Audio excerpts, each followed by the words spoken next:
Hello everyone and welcome to Global Vegan Expo. I am Ruchika Chitrabhanu, the founder of The Earthen One, and today we're going to be talking about beauty. When we think beauty, we think women because socially we've been conditioned that a woman has to look beautiful. If I was to ask the audience, what is the one thing you're surely going to find in a woman's bag? Any guesses? Lipstick. Yeah, Right, lipstick. a lipstick or an eyeliner. Because cosmetics has become an integral part of our life. So much so that research shows that 44% of the women in America will not step out of their house without wearing makeup. Well, and why not? If it makes us look good. But this beauty is coming at an expense. Of course, the products are expensive, but on a serious note, billions of animals are killed each year because they're used as the baseline ingredients for these products. Not just that, they're loaded with chemicals which are harmful for us and the environment.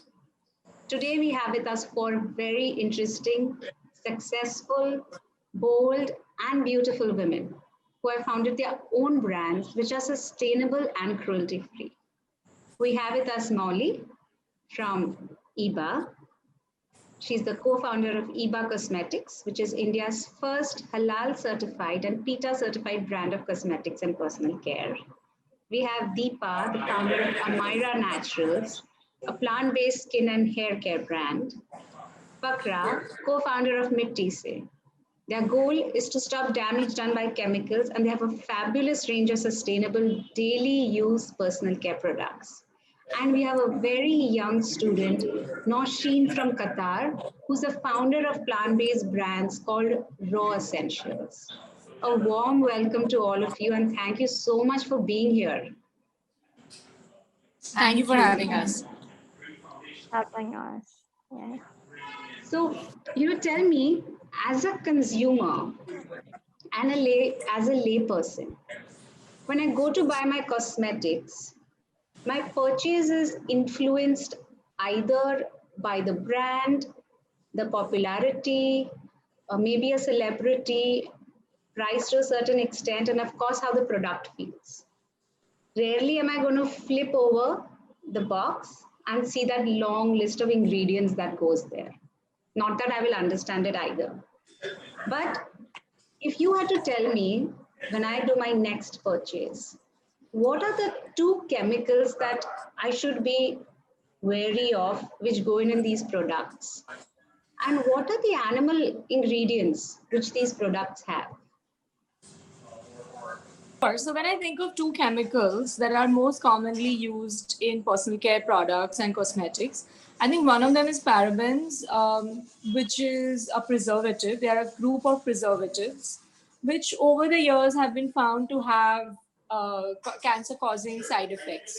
So, by itself, they may not be bad, but then since so many products contain it, and we are going to constantly consume those products, there is a set of chemical which is going to get deposited in your body over time, and that's when it starts causing harm.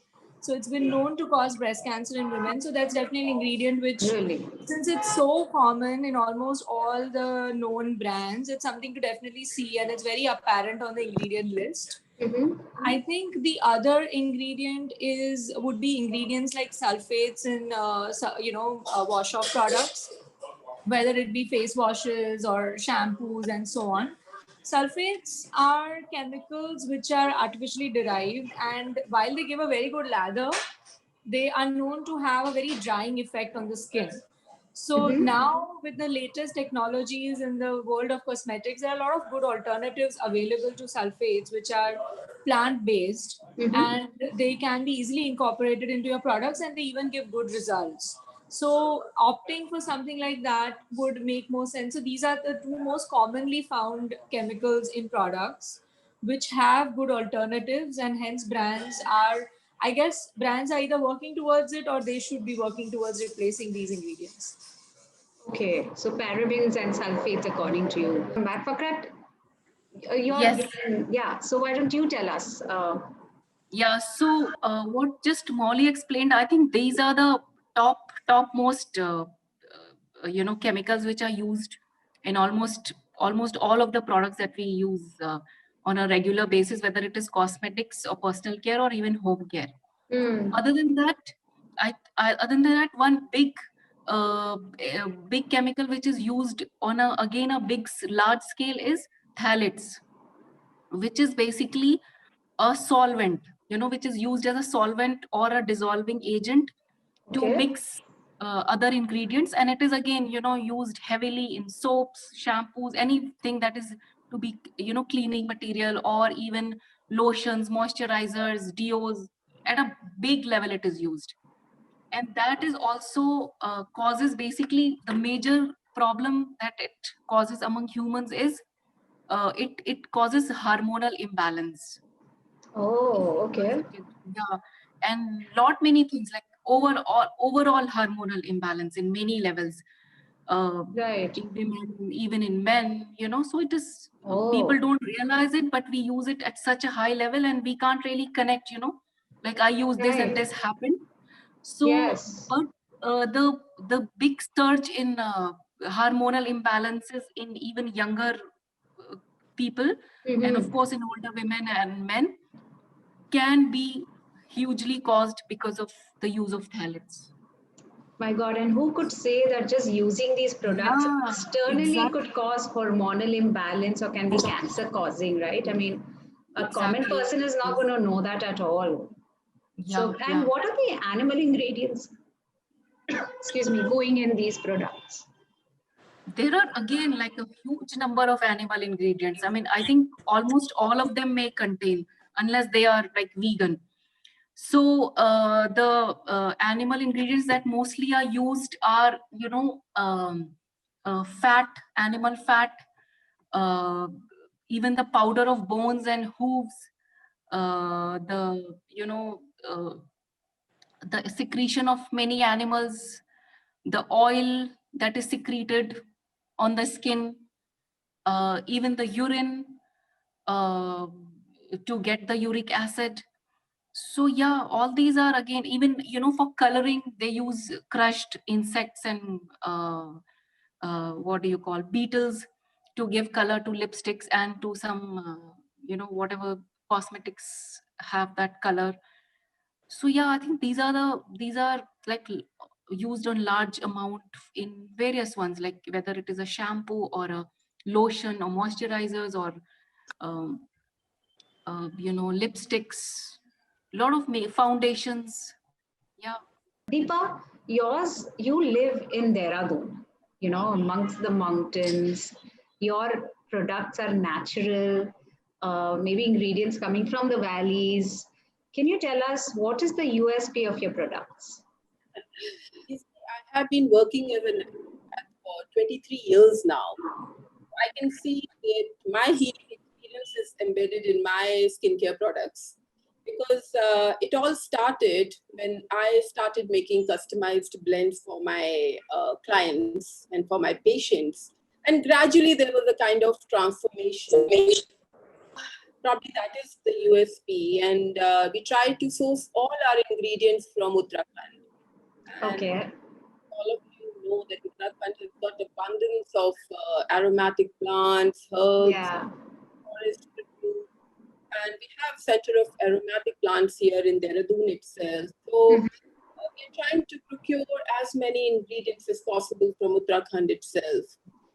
One, because of sustainability. Secondly, empowerment to the people here, and then of course. We know from where the ingredients are coming from, so you can control the source, right? Right. So probably that is maybe the USP is that we are completely and truly Uttarakhandi in nature. Ah, yes, I've used your products and they have a very flowery herb, like, it comes, the fragrance and the feel just comes when you use the product. It has a very, very natural feel to it. So much. Molly, sorry. Molly, Hi. there's a beautiful philosophy behind your brand. Could you share that with us? And also, could you throw some light on the word halal? Sure, sure. So I'm a co-founder of Iba Cosmetics. Launched Iba along with my sister, who's the other co-founder. We launched Okay. Iba in 2014.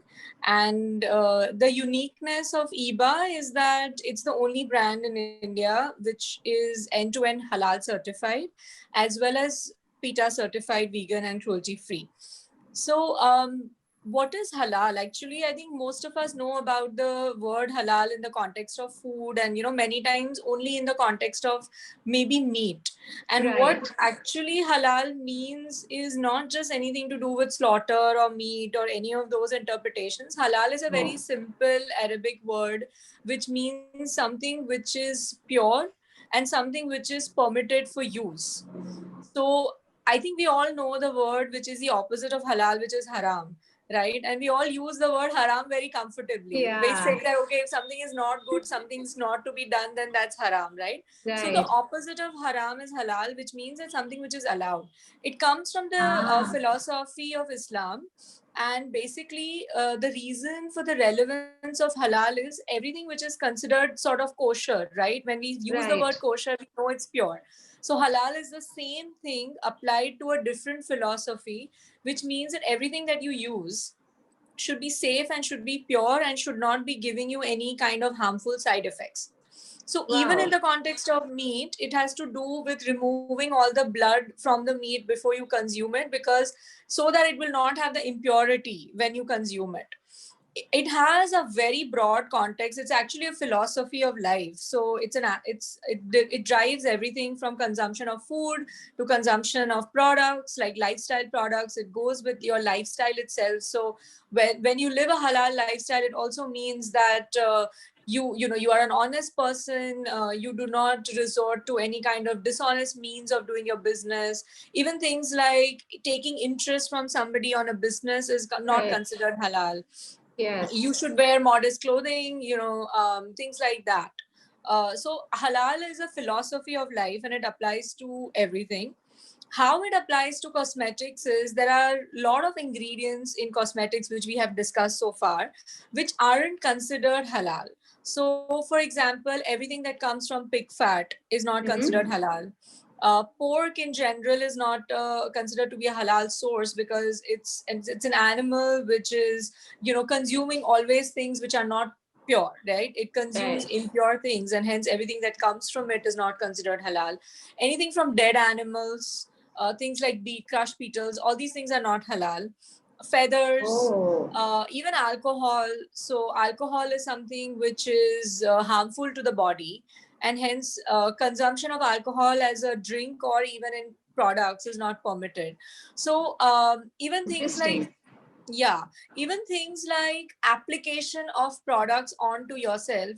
So nail colors, which we all typically use, nail polishes on a day-to-day basis, or hair colors in the form that are generally available in the market are not considered halal because they coat your hair or they coat your nail. And when if you are a Muslim and if you are doing your namaz, your prayers, then those are considered to be interfering with your ablutions.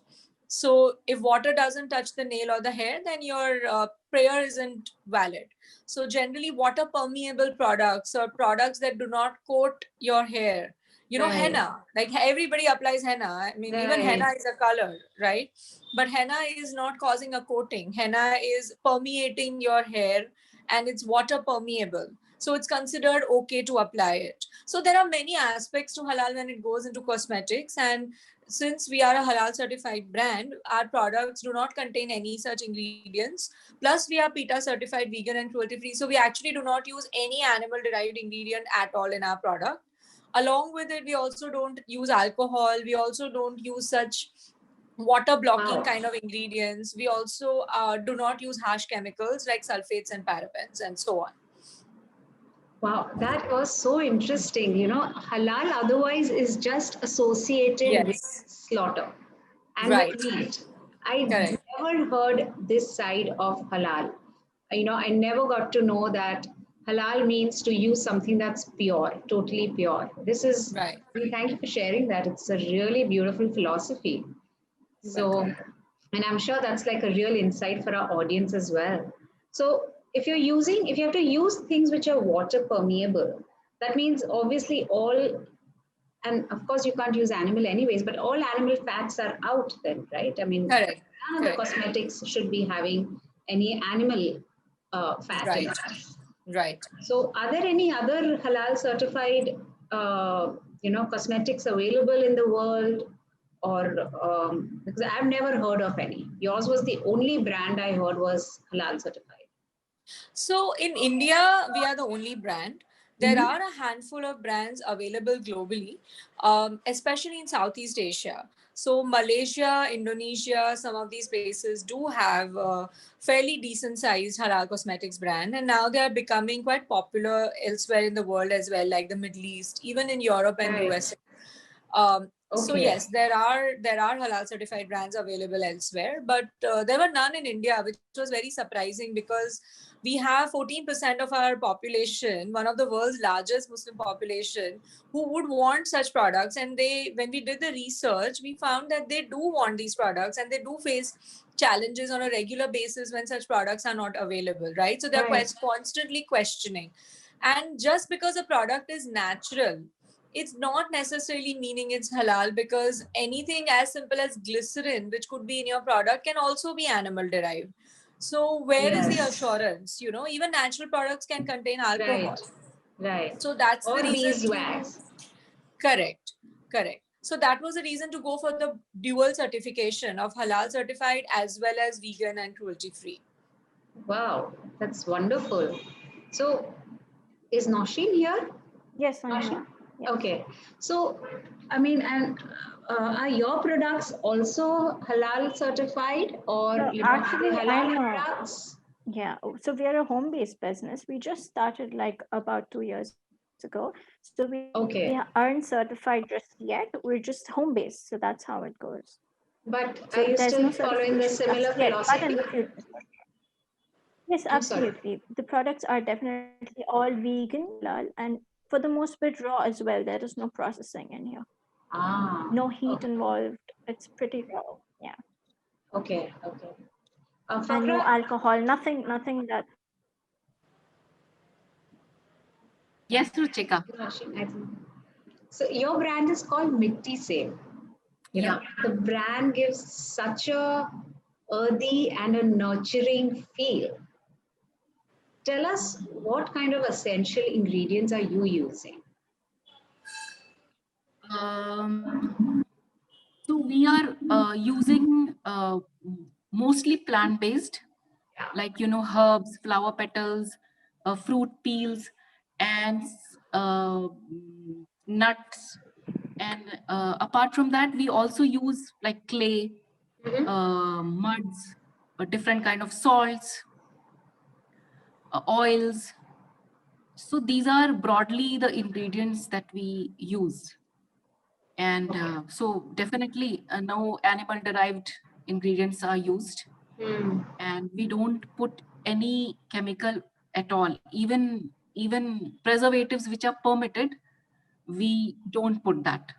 So we Okay. are that is the reason all our products are either in powder form or in Ah, oil based, because to make gel based or liquid based products you have to have preservatives and a liquid, sorry, a base which is a chemical or a synthetic base. So oh, we okay. don't have a separate base for our products. The Hmm. ingredients serve as a base itself. Okay. So Yeah. they're mostly powder form or they are a Yeah, solid form, either powder or oil based. oil based. Okay, Yeah. okay, Yes. okay. So what about hair care? Are they also powder form? Exactly. So hair oil is there. That is again an oil which has Right, herbs in it. right, And then shampoo, it is a powder. You just mix water in it and use it as a regular liquid shampoo. right. I've been Even reading our face wash is powder form. powder form. It is just packed in such a way that you just take a bit, put little water, and it becomes a fine paste, and you can apply it. So the ingredients, Okay, the face wash is totally made of almond powder, clay, and different pulses powder. All these things we put in that.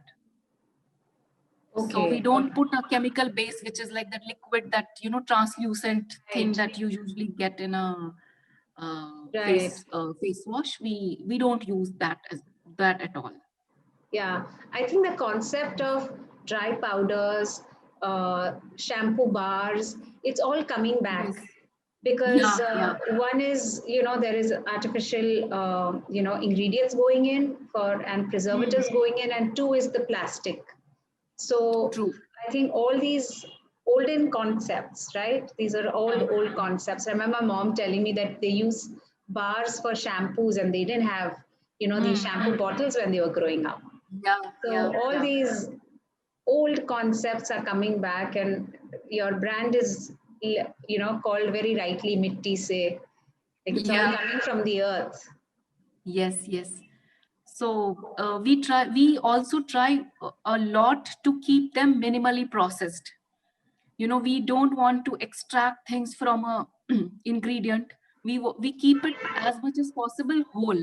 In the sense, we will of course grind them, but Yes. we will not extract things out of it. So it will be all very natural, and that's the reason complexity of that ingredient will be maintained, Right, and right. that makes it much more effective and, you know, Yes. less process oriented. So so that is one reason we are like just very, like you can say, very raw and just straight from the earth, like almost like an extension of the earth. Yeah. So it is completely from the earth, and even our packaging, everything is totally biodegradable.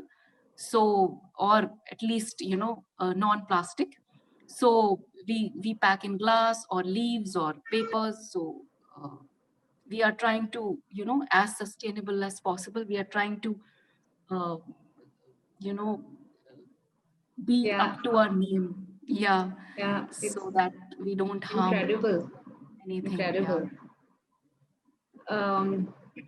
Nausheen, you are a young student Yes. and you started this in Qatar. Women in Qatar are so beautiful, but they're also very Yeah, loyal to their beauty that's true. brands, right? They're very loyal. I mean, they're very, Yeah, one thing is, like, as I said, they probably wouldn't step out of the house without makeup. And two, they're very loyal to the brands they use. So, what inspired you to start an animal free brand in Qatar? And how have these women adapted to your brand? see, the reality is, although there are brands that women are loyal to here, at the end of the day, they are full of chemicals and they are full of animal Right. products. And me personally, I never benefited from any of them. So, because I didn't have what I wanted, I just created it. I just made what I wanted. And then, of course, because in a long term, none of those products are going to give you the benefits you want. People very easily move towards natural products when they hear, because it's kind of like a trend now, ditching chemicals and trying natural things. Right. So that's how people have, because people saw the difference in me, firstly. Because for me, going from those chemicals to using something natural and making a difference, people were like, we want that too. Where did you get that from? And then I would just say, well, I made it, I created it. So that's how I began. That's how I started, because I was able to give them what they wanted, the things that I would use for myself. Right. That's how it went, basically. And that's how it is people will make the change when they see a difference in someone. Right. You have to be the example for them, right? I mean, seeing is believing. So when they see somebody benefiting from it, that's when they will adapt to it. That's true. But, as you said, people are moving towards natural products, but natural does not necessarily mean vegan, right? And animal free. So what made you Yes, go, of course. Yes. animal free? Yeah. I couldn't hear you. What was your question? Oh my, yes, that's my question. That, as I said, natural could mean, having animal products like beeswax. But yours, you have chosen to be completely animal free and vegan. Yes, of course. So what made you choose that?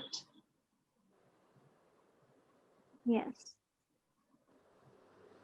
Nausheen, Well, that's I began transitioning my diet and my lifestyle to begin with. So I started dishing out animal products anyway. And at the end of the day, animal products do, like, they don't have as many benefits as many as disadvantages they provide. Beeswax, for example, yeah, sure, it's great for the skin, but it does have downsides too. Many people tend to be allergic to it. And what about the animals? What about the process that comes in, like the whole process for the extraction of beeswax, for getting honey, for all these right. animal products? Animals Yeah. are, this is a whole industry, right? Animals are suffering because of this. And when we can Yes. go a better route, when we can use coconut oil, shea butter, plant-based Yeah. butters and waxes, why not? Yes. That's what made me switch to and make it all vegan and all cruelty free. True. And honey, as they say, they say that honey is so good for you, and they feel that's like the most literally like a sacred ingredient that you can use, but nobody understands how honey comes. Like it's so difficult for the bee to produce that honey, and it takes their entire life to produce that little, a few drops of honey, and it's so easily exploited That's by us. exactly. Yeah, yeah.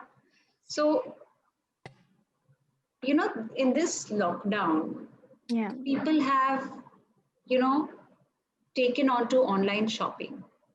I mean, it already existed. Like a platform like Nykaa was already there, where people were Yeah. doing online shopping. It was Mm-hmm. already happening. But this lockdown has literally made even the ones who were resistant to technology get on and shop online. That's right. My question to all of you is that as niche brands or as emerging brands, do you see that as a challenge to get new customers because they cannot really get a feel of your products? Uh, I came across a term a few days. Uh, brand mix, of online or the e-commerce. For example, like independent brands like they get a platform online to sell their products. So when we are comparing the online and the offline sales, I think we all start, like all independent emerging brands, they start online. Reason being that we are given a platform there. Like if you go to Sephora, they'll refuse an emerging brand. But once you make your presence felt online, then you can look for offline expansion. Though I know that when you buy something, that touch and feel experience is good. Yes, That experience of buying something, even if you're buying a small nail paint, going to a store, buying something, that's an experience in itself. yes. You know how it looks on your hand. You also want to see it because cosmetic is something that you need to see how it looks on you.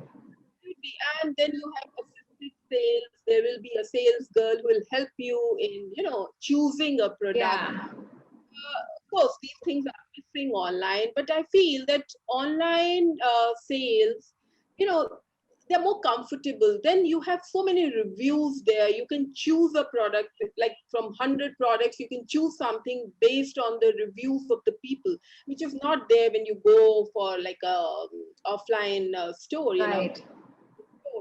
And yes, of course, uh, it's very comfortable. You can easily buy something. You go to a store, many a times the things are missing. They say it's out of stock, whereas Yeah, it's there when you buy something online. I feel online and offline, it should be a kind of joint approach for any brand. We all look for offline expansion, having our own retail outlets. And yes, in this pandemic time, we all have kind of shifted to online, shopping in every way. yes, yes, absolutely. So that has helped quite a bit, though it is little difficult for people who are not, you have to like kind of put everything online. A lot of work is involved in it. Some people, like old-fashioned people like me, who still believe in, word of mouth, giving your product, Yes, and then that kind of thing is That is missing. But yes, of course, online has given us quite a boost in these pandemic times as well. So it's not a problem as such. I think we should always take both the things together. That is what I feel. There are certain products which you would like to buy from a store, but once you have bought it from there, then you feel no, you Yes, that product, then you can order it online. right. Once there's a brand loyalty, then you would prefer buying it online. Yeah, I agree to that. It's just getting probably for a first time customer. Yeah, you need that kind of Yeah, for that them to make a switch would be a little, would be a little challenging for you. Right. so I think I have picked up beautiful products, Mitise products also from one of the exhibition in Delhi, and they're not like easily available in Dehradun, but these exhibitions and these things, they give such a good platform, which we are right now missing definitely. Yeah. But we have to put more information about our product online, which we are doing. It's a lot of work, but Yes. still, we kind of change ourselves. Everybody is adapting to this new normal. Yeah. But That's I true. think it's joint approach. I feel you should have both offline and online presence till you become a super luxury brand where you want that exclusivity, right? So Yeah. I feel it should be a joint approach. Yeah. Fakram, what about you? What did Mitti say see a rise in online sales, or do you feel the pop-ups are, do you prefer pop-ups? Those are more fun and those have like better sales happening. Yeah, we did actually. Earlier we used to sell, or our sale mostly used to come from other organic stores, because we don't have our own retail store. We supply to different stores which keep our products. So that was quite a big percentage of our sales. And we are slowly, even before lockdown, we were seeing a change in that. Sales in online was increasing and store sales was slowly decreasing, but Okay. still store sale was still high as a percentage. But after this whole lockdown thing happened, many stores actually got closed down, and even if Right. they are functioning, they are again functioning on a more or less online basis only, because those stores are putting up a WhatsApp group or something, and they're showing pictures and talking about it, and then they're doing home deliveries. So yeah, I mean, online sales have increased, but I agree to, at one level, I do agree to Deepa that, there is, of course, different methodologies, and you have to, what works for offline sales doesn't work for online sales. You have to change Yeah. your methodology. You have to, maybe take better pictures, or more reviews are needed by customers. And Absolutely. the description is more important, how you describe your product, how in detail you need to go. So, and I'm also seeing that whether lockdown or no lockdown, I think this whole market is going towards online for Yes. various reasons. Yes. So a huge sooner, I think a huge sales from whether, I mean, our kind of brands or different brands will be online. So young people are definitely buying online Yeah. most of the Yeah. times. Yeah. I have been seeing that, my mother, who was totally into just going to a shop and buying it, and she could never ever think of buying online things. I've seen that kind of age group also getting into online, because it's much easier. You have a huge Yes. choice, competitive pricing. So those things are, yeah, there. I think online is the future. I mean, Yes. Absolutely. that's how it looks like. Do you have like ex your an independent store, or you're mostly online and selling through other stores? No, we have a pretty wide presence pan India on offline, and Okay. mostly I would say in West and North. and somewhat in the south, in certain states like Kerala, in Hyderabad and Bangalore. We have our own stores, as well as we have a couple of franchisee outlets. But we, in offline sales, we have typically focused on other outlets, like Mhm. major cosmetic stores or something, which would carry our product. And we even had a beauty advisor who would, recommend the right products to the customer, similar to what you would see of any other brand. Right. What has happened since lockdown is that obviously there have been a lot of store closures. There have been concerns with footfalls in offline sales. So people are very reluctant to go. Obviously, I mean, even we are hardly stepping out of our houses Yeah, only for yeah. essential things. So but since EBA has been in the market, it's been now 6 years, and there is a decent amount of awareness amongst our target audience for EBA products. And we have been present online on Amazon and Nykaa. They are some of our biggest, sale generators. Right. We have had a presence there for such a long time, and since we were already doing a lot of business online, we saw a sudden shift from offline to online for most of our customers, since they were using EBA products, and since they were already familiar with the brand, they just started buying everything online.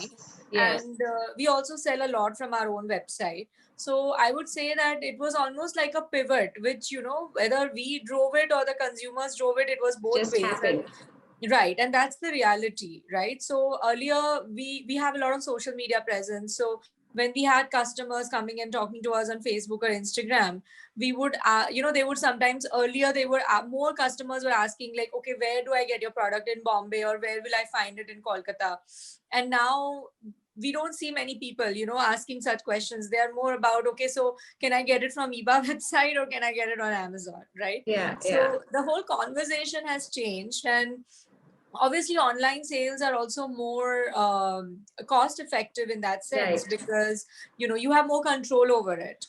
So Yes. I think that's a benefit, and that's going to be here to stay. Like you said, a lot of people Absolutely. never bought a lipstick online before, but now they are comfortable.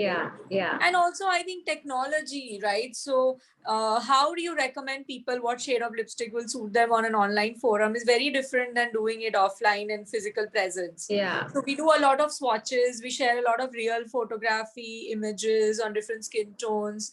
We are now launching a feature on Instagram soon, which will virtually you can literally do a live video on it, and that lipstick will virtually get applied on your face, and you can actually see how that shade looks on you. Like a virtual that assistant. that would be. Yeah, so we help making use of technology to really assist people and get that fear out, that it's not so Yes. difficult to buy it online after all. Right. And I think this new feature that will be coming out with, that will also help you get new customers, right? Because because beauty and hair and body products are such that otherwise people are just loyal to those brands. I think it just gets challenging how to get new customers. And Right. online it gets even more challenging. Right. And I think nowadays you have so many people who can make videos for you, who can actually apply the product. There are tutorials that you can do on Instagram, on YouTube, which will really advise people on how that product is going to look. Right. Yes. So it's very important. And so, I mean, that's technology. That's just today's world. That's available for everybody to use. Yes. And it makes sense to be able to do it.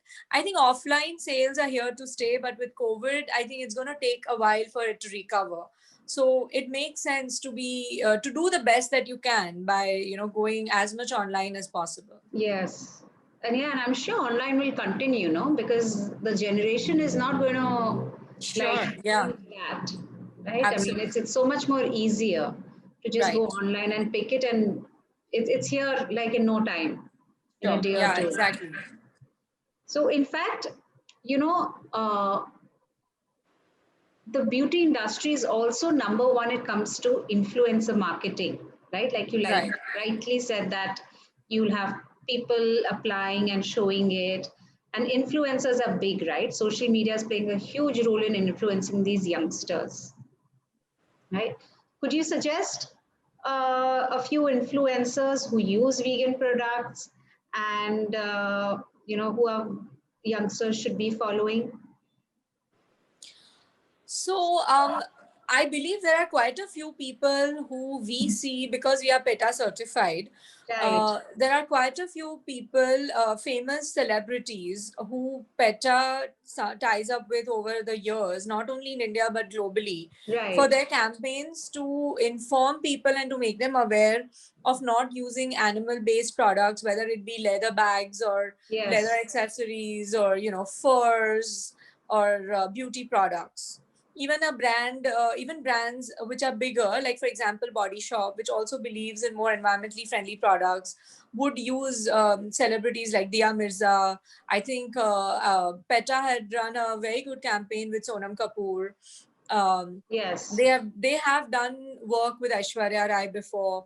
So using such celebrities to make people aware that there are products out there which are available, which are alternatives, and not necessarily using animal based products, I think is a great is a great thing that they are doing.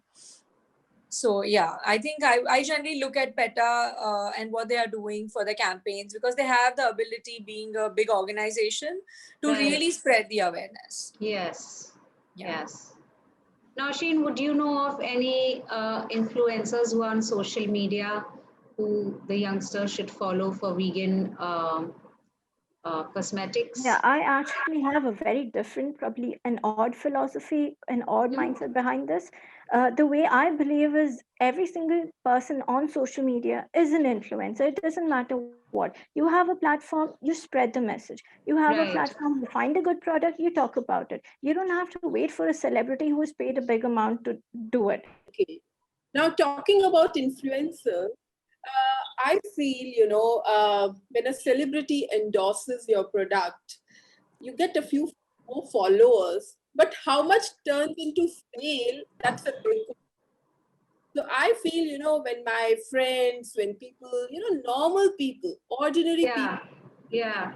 something online and they write a good review, that gives us Right. good sales after that. But celebrity or influencers, I think, somehow I differ here that they are able to give good sales. Yes, of course, they can give you good number of followers, but engagement has to be converted into sales. That Yes. is missing. So I still feel that number of people who use your product, appreciate it, just put a single review on Amazon or any other e-commerce platform, or maybe on your website or on social media. I think that works well and better than influencers.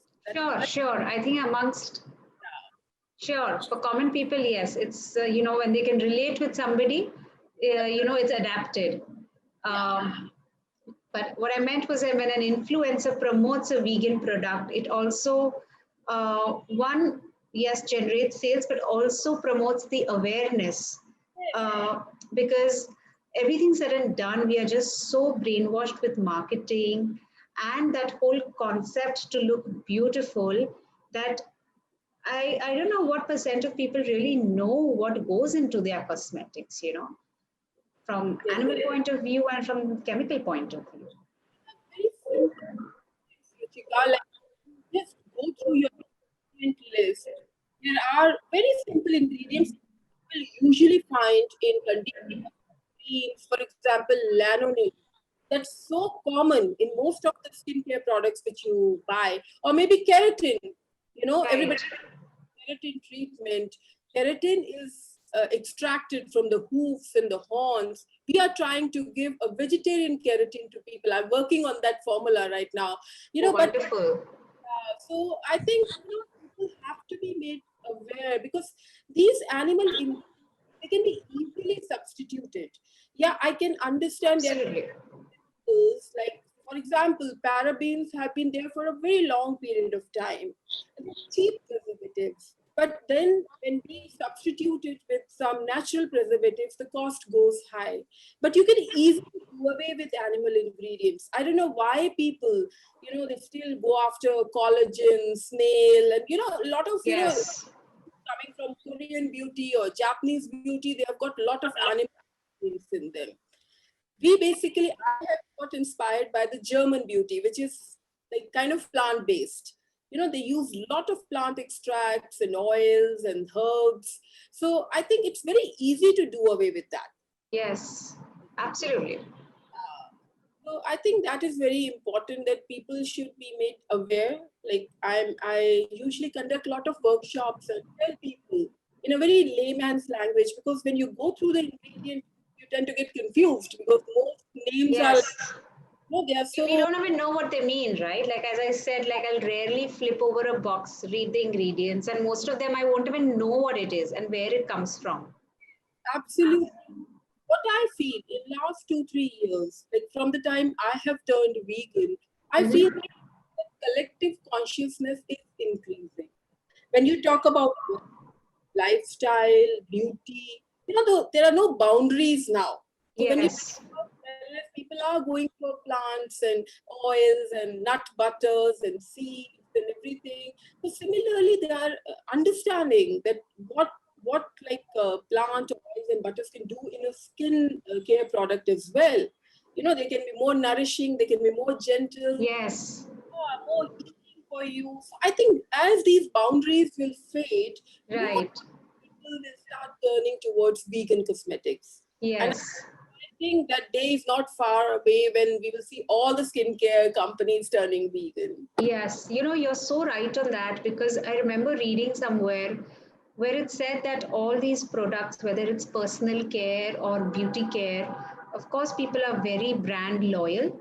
But if you tell them that it is natural, clean, and sustainable, they're very happy to make the switch. You know, in fact, probably that's the easiest way to have them make the switch, because people are getting so much more aware, and they're realizing the damage it's doing to themselves and to the environment.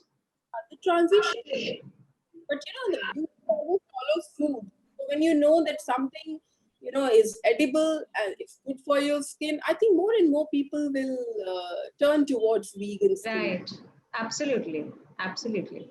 And as you know, Coco Chanel rightly said it, that beauty begins the moment you decide to be yourself, you know. So the more the awareness will come, more people will make those conscious shifts. What is the last parting message you would want to give to our audience? You know, I mean, each one of you, what is the message you would want to give them? I think I would like to say this: be kind to this planet, be kind to animals, and just understand what veganism is all about. It's not a trend, it's not a Yes. fad, it's a way of life. I think that's what I should tell people. True. I wouldn't, you know, I mean, I agree with you totally. What about you, Fakra?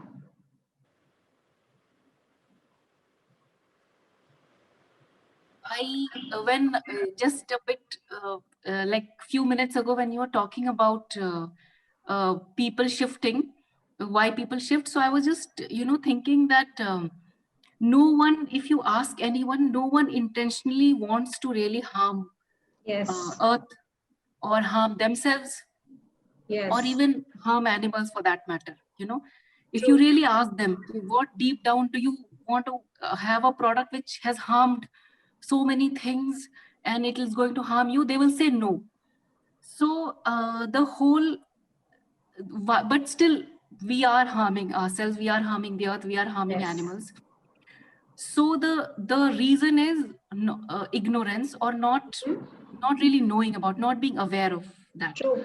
So I would say, as a consumer, if we if the intention is not there to harm purposely, then take one more step and seek a whether whatever I'm using, whenever I shop, whenever I pick up something or take some action, am I doing that, am I harming something intentionally? If Right. that kind of awareness comes into a customer, that is like a big step towards, because they will very very easily start making choices. They don't know that they are harming, that's why they just continue to do that. Once they Right. know, they will not do that. Right. That's And I That's think that is I would Body say. Yeah. Shop's selling point, right? They say it's cruelty free. It's not tested on animals, and that's why people consciously go and buy that. Yeah, yeah. But there is one more thing to be aware these days. Lot many people are claiming Right. the huge amount of greenwashing is going on. You know, people are just lot of certification can be taken by paying some whatever bribe and all, and you can just say or advertise in whatever way you want and still continue to do things which are no way closer to what you're claiming. Yeah. So there is so a customer needs to be little more aware, not just go by what is being said or how it is advertised, but little dig a bit deeper. So people Yeah. who are serious enough, they really do a lot of they really want to do it, and they can come up with many ways to how to check uh, a brand who's claiming Yeah. something, and is it really that. So I think those things now have become little complex. Yeah. Yeah. Molly, what would you tell our audience? I think one of the major philosophies of IBA is what makes us beautiful should also be beautiful. Yes. So from that perspective, I feel as a brand, what we are all doing is making choices easier for people. All of us have a very limited bandwidth of making choices. When we go out to shop, we have limited time. We don't have the ability to deep dive into every single thing that we Yes. buy. True. We get associated with brands, and once we believe that that brand is offering a product which is good, we stick with it. And Right. that's what brand loyalty is all about. That's the Right. reason to have a brand in the first place. So it's very important, I feel, as a brand owner or as a brand, to make sure that we communicate very clearly what our philosophy is, and we convince the consumer. And obviously it's also very, very important, like Fakra said, to deliver, right? So today, I mean, for us, being halal certified is a huge responsibility. Yes. You cannot just put a product out and say, hey, you know what, this is halal, but then actually Yes. it is not. It's not Mm-hmm. possible. The consumer is really trusting you, and brand is all about trust. So Right. we really need to make sure that we are offering the right product. And as a brand, what you're doing is you're making the choice easier for the consumer. So it's our job to make them aware, and that's where we need to do a lot more, whether it's on social media, whether it's on one-on-one interactions, to really educate the customer whenever we have a chance, right? Yes. So for us, like, maybe it's a tutorial that we are telling people how to use XYZ product, say a lipstick. Mm-hmm. But we also want to make sure that in that communication, we are telling people that, hey, you know what, these lipsticks are pig fat free, they do not have so and so, they are Yes. preservative Yes. free. Because in a product like lipstick, everybody is shocked to know that obviously it says that out of all the lipsticks that you apply, around 40% you eat, right? So that's Yes. directly going True. inside. So it's important to know what's in your lipstick, and when people know that, they're much better off making a choice which is going to be good for them. So Yes. that's exactly what everybody else on the panel was saying. So I feel the responsibility is ours as much as the consumers to educate and to be open for it. Absolutely. And I think you got your philosophy right in place. And your products are according to a philosophy. If I would be a consumer, hearing that my lipstick will not have all this will make me go more for it. Right. That would like immediately attract me towards that product, because I Right. know it's clean, I know it's natural, it's not going to harm me, and it's not harming the environment. Absolutely. Now, Sheen, you are like the youngest in the panel, and you're so young to do this. You're still a student, but this passion of yours, where do you see it going, and what would you tell the youngsters? I would tell the youngsters this one thing. If there's something you should keep in mind at all times, that is ensure whatever you do, whether it's food, whether it's products that you purchase, make sure it's cruelty free every step of the way. Right. Because nowadays veganism is trending. When there's a product that has a vegan label on it, people are going to purchase it. Yes. They may not even read the ingredients, they're just going to trust the label. Yeah. So when Absolutely. you make sure that everything you invest in comes from a cruelty-free place, Mm-hmm. that makes the world a much better place. Because veganism is trending. Every brand out there wants to be vegan and wants to provide something that is vegan, but how much is it vegan really? Because there's a difference between vegan and plant-based if you think about it. Mm-hmm. Plant-based is just related to diet. You got to ensure that everything Nosheen, is we as lost. cruelty-free as possible. Yeah. Nosheen, we lost you for a few moments. So when you said plant-free, we lost what you were Okay. saying. Could you just repeat that? Mm-hmm. I'm just trying to hear that vegan businesses are vegan businesses, but are they really vegan or are they just plant-based? Right. Because not every, like if you think about it, plant-based businesses exist, Mm-hmm. but are they, because veganism at the end of the day is to cause as less harm as possible. So it depends on like what you invest in. Like for example, you go out to a non-vegan restaurant where you buy Yeah. vegan products. You're still at the end of the day paying a non-vegan restaurant. Right. It's the same concept with cosmetics, is the same concept with everything in life, be it handbags, be it shoes, be it jackets, anything that you purchase, be mindful of where you are putting your hard-earned money in. That's all. Yes, Who's absolutely. getting your money? Who's getting your money at the end of the day, and what are they doing with that?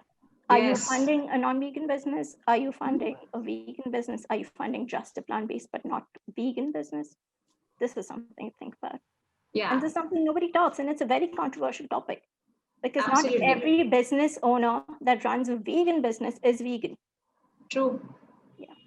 It's a very thought-provoking, Yeah. question Mhm. that one must think where is their heart and where is the money going and how are they True. going to be using it. It's very thought-provoking. I It's agree. not just all Yeah. about convenience at the end of the day. Think about Yes, things. And absolutely. yeah. Absolutely. So I think the biggest takeaway from today's, panel was that be conscious of what you're buying. Think before you buy. Where has it come from? How has it come? Is it going to harm you or the animals or the planet in any way? So I think that much research we can all do and before we buy, because eventually it's going to affect us the most. So thank you. There were a lot of insights today shared. Very, very inspiring. You all have been like, I think, path breaking women, right? Really bold to venture into an industry which is so difficult to penetrate into. And I think you all have just, set it all right for people who want to, who are thinking of starting anything relating to beauty and cosmetics. So thank you so much for taking out your time and being here with us. It was such a pleasure chatting with you all. Thanks a You're lot. welcome. Thank you, Ruchita. Bye. Bye.